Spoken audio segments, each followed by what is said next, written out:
जय हिंद साथियों। आज के इस क्लास में हम लोग कक्षा 10वीं यूपी बोर्ड के लिए प्रकाश चैप्टर का वन शॉट रिवीजन करेंगे, जिसमें बेहतर तरीका से आपको हम समझाने का प्रयास करेंगे, क्योंकि आपका एग्जाम जो है बहुत नजदीक आ चुका है। तो आइए हम लोग वन शॉट में प्रकाश का जो चैप्टर है इसको समझने सीखने का प्रयास करते हैं। तो देखिए, इस पार्ट में हम लोग पढ़ने वाले हैं, आज के इस क्लास में हम लोग पढ़ने वाले हैं कि जो है प्रकाश क्या है, प्रकाश की प्रकृति क्या होती है, प्रदीप्त वस्तुएं क्या होती हैं और अप्रदीप्त वस्तुएं क्या होती हैं।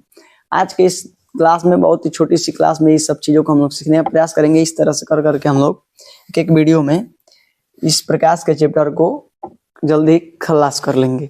तो देखिए, प्रकाश जो है क्या होता है, ठीक है, यहाँ पे लिखा है कि प्रकाश। तो देखिए, प्रकाश वह कारक है जिसकी सहायता से हम वस्तुओं को देखते हैं।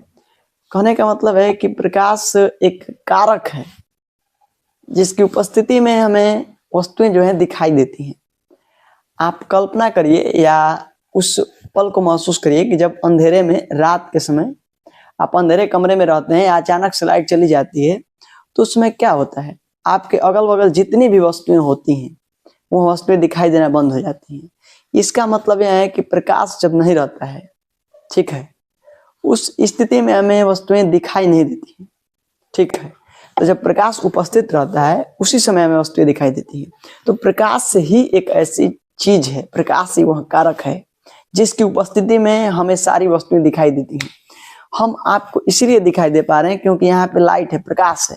अगर यहाँ प्रकाश ना होता तो यहाँ पे सब अंधेरा होता और कैमरा में हम साफ सुथरा आते नहीं और कुछ भी आपको दिखाई नहीं देता। तो आप समझ सकते हैं कि प्रकाश बहुत ही जरूरी है, तभी हम वस्तुओं को देख पाते हैं। देखिए, वास्तव में क्या होता है कि जब प्रकाश जो है, जब वस्तुओं से टकरा कर हमारी आंखों तक पहुंचता है, तभी हम वस्तुओं को देख पाते हैं। इससे प्रकाश क्या है, तो प्रकाश देखिए, यहाँ पे लाइट जल रहा है, इधर इधर सामने चारों तरफ लाइट जल रहा है। यहाँ लाइट आ रहा है, मुझसे टकरा रहा है और टकराने के बाद आपकी आंखों तक पहुंच रहा है, जिसकी वजह से मैं आपको दिखाई दे पा रहा हूँ। जैसे आपके कमरे में आपकी पुस्तक आपके पास है, लाइट पड़ रहा है, लाइट पुस्तक पे आ रहा है, पुस्तक से टकराने के बाद आपकी आंखों तक पहुंच रही है जो रोशनी, जिसकी वजह से आपको वहां पुस्तक दिखाई दे रही है। तो कोई भी वस्तु है इस संसार में, कोई भी वस्तु है, जब प्रकाश उस पर पड़ता है और टकराने के बाद हमारी आंखों तक पहुंचता है, तो हम कहते हैं कि हमें वस्तु जो है क्या हो रही है, दिखाई दे रही है। वही प्रकाश न रहे तो हमें कोई भी वस्तु दिखाई नहीं देगी। मैं उम्मीद करता हूं कि प्रकाश को आप समझ गए होंगे। आइए आगे समझने का प्रयास करते हैं। देखिए, प्रकाश के कुछ गुण हैं, प्रकाश की कुछ प्रकृति है, प्रकाश के कुछ गुण हैं। देखिए, प्रकाश का पहला गुण क्या है कि प्रकाश जो है सरल रेखाओं में गमन करता है, यानी कि प्रकाश सीधी रेखाओं में चलता है। क्या होता है, प्रकाश सीधी रेखाओं में चलता है। किस तरह से चलता है, तो देखिए यहाँ पे, देखिए यहाँ पे प्रकाश जैसे टॉर्च जला जाता है तो प्रकाश ऐसे सीधी रेखाओं में जा रहा है, ठीक है, प्रकाश ऐसे सीधी रेखाओं में ही जाता है। जब भी जाएगा प्रकाश तो सीधी रेखाओं।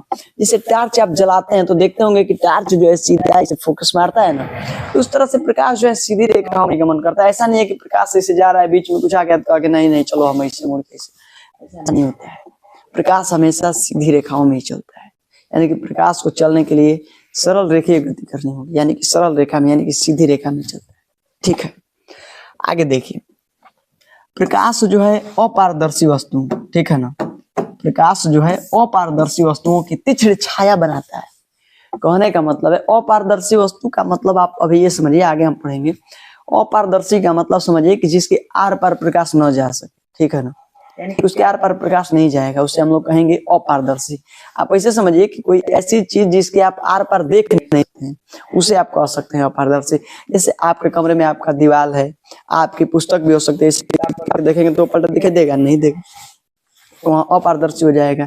तो जो प्रकाश होता है अपारदर्शी वस्तुओं की तीक्ष्ण छाया बनाता है। जैसे हम यहाँ पे खड़े हैं और इधर से प्रकाश आएगा, ठीक है ना, तो हमारा पीछे प्रकाश तो जा नहीं सकता है मुझे छेद करके, तो हमारी छाया बनती है। जैसे आप लोग सड़क पे चलते हैं या इधर से लाइट जलता है, इधर खड़े होते हैं, तो आपकी परछाई जो है पीछे बनती है।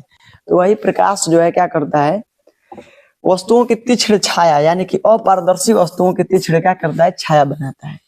अब देखिए, प्रकाश विद्युत चुम्बकीय तरंग है, इसलिए इसे संचरण करने के लिए माध्यम की आवश्यकता नहीं पड़ती, यानी कि प्रकाश को एक जगह से दूसरी जगह जाने के लिए माध्यम की कोई आवश्यकता नहीं है। वो निर्वात हो या वायु हो, जल हो, हर जगह जो है प्रकाश क्या कर सकता है, जा सकता है। जैसे मैं बोल रहा हूँ, तो जैसे आप लोग क्लास में बात करते हैं एक दूसरे से, यदि वहां पे हवा ना हो यानी कि निर्वात हो तो हम लोग बोलेंगे तो हम लोग की वस्तु जो है सुनाई नहीं देगी, क्योंकि ध्वनि को चलने के लिए माध्यम की आवश्यकता होती है। वहीं प्रकाश जो है इसको चलने के लिए किसी माध्यम की जरूरत नहीं पड़ती है। यहाँ एक जगह से दूसरी जगह बहुत ही आसानी से जा सकता है बिना किसी माध्यम में। और एक बात आपको याद रखना है, पेपर के दृष्टिकोण से बहुत ही महत्वपूर्ण है, प्रकाश की जो चाल बात निर्वात का मतलब है कि जहाँ हवा भी ना हो, ठीक है ना, हवा ना हो उससे हम बोलेंगे निर्वात। वहां पे प्रकाश की चाल जो होती है सबसे अधिक होती है 3 × 10⁸ मीटर प्रति सेकंड जो होती है प्रकाश की चाल होती है। कहाँ पे? निर्वात पे। तो निर्वात में प्रकाश जो है बहुत तेजी से चलता है, ठीक है ना। उम्मीद करते हैं कि चीजें आपको समझ में आई होगी। आगे देखिए, प्रकाश के स्रोत, जिस वस्तु से प्रकाश निकलता है, ठीक है ना, जिस वस्तु से भी प्रकाश निकले वही हमारे लिए प्रकाश स्रोत है, ठीक है। इससे भोजन का मुख्य स्रोत क्या है? आप कह सकते हैं कि जमीन है, जमीन से ही तो पौधे उगते हैं और वहीं से हमें अनाज मिलता है और हम लोग खाते हैं। तो उसी तरह से जो प्रकाश है उसका मुख्य स्रोत क्या होगा? तो मुख्य स्रोत वही है, ठीक है ना। प्रकाश का स्रोत कहा जाए कि क्या है? मुख्य स्रोत तो कह सकते हैं कि प्रकाश का भाई जो सूर्य है मुख्य स्रोत है, प्राकृतिक स्रोत है। लेकिन यदि यहीं पे कहा जाए कि प्रकाश स्रोत क्या है तो आप बताइएगा कि वहाँ कोई भी वस्तु हो, जैसे हमारे घर में बल्ब लगा हुआ है, लैंप जल रहा है, तो वही हमारे लिए क्या है? प्रकाश का स्रोत है। टार्च जल रहा है तो वही प्रकाश का स्रोत है। मोमबत्ती जल रहा है वही प्रकाश का स्रोत है। तो जिस वस्तु से हमें प्रकाश मिल रहा है यानी कि जिससे प्रकाश निकलता है वही जो है क्या है? प्रकाश स्रोत है। जैसे बल्ब, मोमबत्ती, जलती हुई मोमबत्ती आप बता सकते हैं। आगे देखिए, प्रदीप्त वस्तुएं होती हैं, ठीक है ना। कुछ ऐसी वस्तुएं जो प्रदीप्त होती हैं, कुछ ऐसी वस्तुएं हैं जो अप्रदीप्त होती हैं। प्रदीप्त वस्तु आप बताएंगे कि जो वस्तुएं प्रकाश उत्सर्जित करती हैं, ठीक है ना, वे क्या कहलाती हैं? प्रदीप्त वस्तुएं कहलाती हैं। यानी जिनसे प्रकाश निकलता है, प्रकाश उत्सर्जित होता है, उसे हम लोग क्या बोलते हैं? प्रदीप्त बोलते हैं। जैसे सूर्य है, सूर्य भाई प्रकाश आता है इनसे। बिजली का जलता हुआ बल्ब है, अब बिजली का जलता हुआ बल्ब होना चाहिए, ये ना कि बंद करके कह रहे हैं कि प्रकाश स्रोत, काम गड़बड़, कहेंगे कि प्रदीप्त वस्तु है तो काम क्या हो जाएगा? गड़बड़ हो जाएगा। और बल्ब जल रहा होगा उसी समय वहां प्रदीप्त वस्तु कहलाएगा, ठीक ना। बंद बल्ब कह दिया जाए तो वहां अप्रदीप्त हो जाएगा। तो जलता हुआ जो बल्ब है क्या है? प्रदीप्त वस्तु है। जलती हुई जो मोमबत्ती है वो भी क्या है? प्रदीप्त वस्तु है, ठीक है ना। तो प्रदीप्त आप लोग समझिएगा कि ऐसी वस्तुएं जिनसे प्रकाश क्या होता है? उत्सर्जित होता है, वह प्रदीप्त या दीप्तिमान वस्तुएं कहलाती हैं। जैसे सूर्य है, जलता हुआ बल्ब है, जलती हुई मोमबत्ती है, इस तरह की वस्तुओं का उदाहरण आप दे सकते हैं। अब देखिए, अप्रदीप्त वस्तु क्या है? जो वस्तुएं प्रकाश उत्सर्जित नहीं करती हैं यानी कि जिनसे प्रकाश नहीं निकलता है वह अप्रदीप्त वस्तुएं कहलाती हैं। जैसे क्या? टेबल है, कुर्सी है, पुस्तक है, पौधे हैं आदि। अब यही पेन देख लीजिए, यह अप्रदीप्त है क्योंकि इससे कोई प्रकाश नहीं निकल रहा है, यहाँ प्रकाश उत्सर्जित नहीं करता है, ठीक है ना। अब देखिए क्या होता है, जब किसी प्रदीप्त वस्तु से निकला प्रकाश किसी अप्रदीप्त वस्तु से टकराकर हमारी आंखों तक पहुंचता है तभी हम उस अप्रदीप्त वस्तु को देख पाते हैं। कहने का मतलब है कि देखिए यहाँ पे ट्यूबलाइट लगी हुई है, तो ट्यूबलाइट एक जल रहा है, तो यह जो है प्रदीप्त वस्तु है, जबकि यह जो पेन है, यह पेन जो है अप्रदीप्त वस्तु है। तो इस प्रदीप्त वस्तु से यानी कि ट्यूबलाइट से प्रकाश निकल के आता है, यहाँ पे टकराता है और टकराने के बाद हमारी आंखों तक पहुंचता है, जिसके वजह से हम इस अप्रदीप्त वस्तु को देख पाते हैं। तो मुझे उम्मीद है कि आप लोग इस बात को समझे होंगे। आगे आ जाइए, देखते हैं प्रकाश किरणें।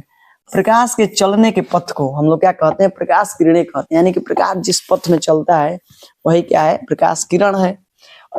और कह सकते हैं प्रकाश जिस रास्ते से चलता है उसे ही हम लोग क्या कहते हैं? प्रकाश की किरण कहते हैं, ठीक है ना। अब देखिए, कुछ पारदर्शी वस्तुएं होती हैं, तो पारदर्शी उसे कहते हैं कि वे पदार्थ जिनसे होकर के प्रकाश आसानी से पार कर जाता है वहाँ जो है पारदर्शी पदार्थ कहलाते हैं। यानी कि देखिए, जैसे कांच है ना, तो कांच के हम लोग आर पार देख पाते हैं और प्रकाश भी आर पार हो जाता है, तो कांच जो हो जाएगा, कांच जो है क्या है? पारदर्शी वस्तु है, ठीक है। जैसे हवा है, हवा के आर पार हम लोग देख सकते हैं, तो हवा जो है क्या हो जाएगा? पारदर्शी हो जाएगा। या उसके अंदर, उसके आर पार प्रकाश चला जाता है। जल है, जल में भी प्रकाश चला जाता है। इस तरह से हम लोग कह सकते हैं कि जो ये सब वस्तुएं जो होती हैं क्या होती हैं? पारदर्शी होती हैं। यानी कि जिनसे होकर के प्रकाश चला जाए, जिसके आर पार प्रकाश चला जाए, तो वस्तु क्या हो जाएंगी? पारदर्शी हो जाएंगी, ठीक है ना। आगे देखिए, वे पदार्थ जो उन पर पड़ने वाले प्रकाश को एक छोटे से भाग अपने में से होकर जाने देते हैं उन्हें ही हम लोग पारभासी कहते हैं। पारभासी का मतलब है कि आप समझिए कि उसमें प्रकाश थोड़ा बहुत धुंधला दिखाई दे। जैसे हमारा आंख का जो पलक है ना, आंख पे जो पलक है हमारा, यहाँ भी पारभासी काम करता है। अब पूछेंगे ये कैसे काम करता है, तो आप खुद सोचिए कि जैसे इधर ट्यूबलाइट जल रहा है और हम आंख बंद करके इसे देखेंगे तो हमारे आंख में जो है प्रकाश थोड़ा थोड़ा जाता है और हमें लगता है, महसूस होता है कि यहाँ पे देखिए अंधेरा में कर लेते हैं इसे आंख को हम लोग तो नहीं फील होगा कि प्रकाश जल रहा है। लेकिन एकदम ट्यूबलाइट कैसे हैंगन करेंगे, हैंगन देखिए प्रकाश जो पलक पे पड़ के और अंदर आंखों तक जा रहा है और ऐसा फील हो रहा है कि हाँ यहाँ प्रकाश जल रहा है। तो पारभासी यानी कि धुंधला रूप से, थोड़ा बहुत आंशिक रूप से प्रकाश जो है प्रवेश कर पाता है, तो उसे हम लोग पारभासी बोलते हैं। जैसे देखिए घिसा हुआ कांच है, ठीक है, घिसा हुआ कांच हो जाएगा। तेल लगा हुआ कागज, कागज में पूरा तेल लगा कर देखेंगे तो प्रकाश थोड़ा बहुत आर पार हो जाएगा। बैलून का रबड़ यानी कि जो गुब्बारे का रबड़ होता है। आंख की पलक है, हल्के बादल और कुहासा आदि जो होते हैं, यहाँ सब पारभासी, ठीक है ना, पारभासी के उदाहरण होते हैं, यानी कि उसमें थोड़ा बहुत आंशिक रूप से प्रकाश आर पार हो पाता है।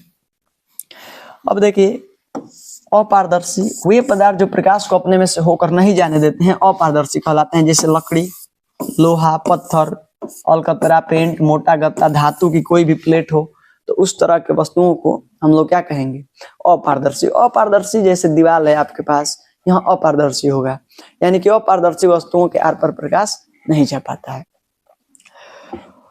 तो इस क्लास में हम लोग प्रकाश को बेहतर तरीका से समझ गए हैं। अगले क्लास में हम लोग प्रकाश के परावर्तन को समझेंगे। तब तक आप स्वस्थ रहिए, मस्त रहिए। जय हिंद।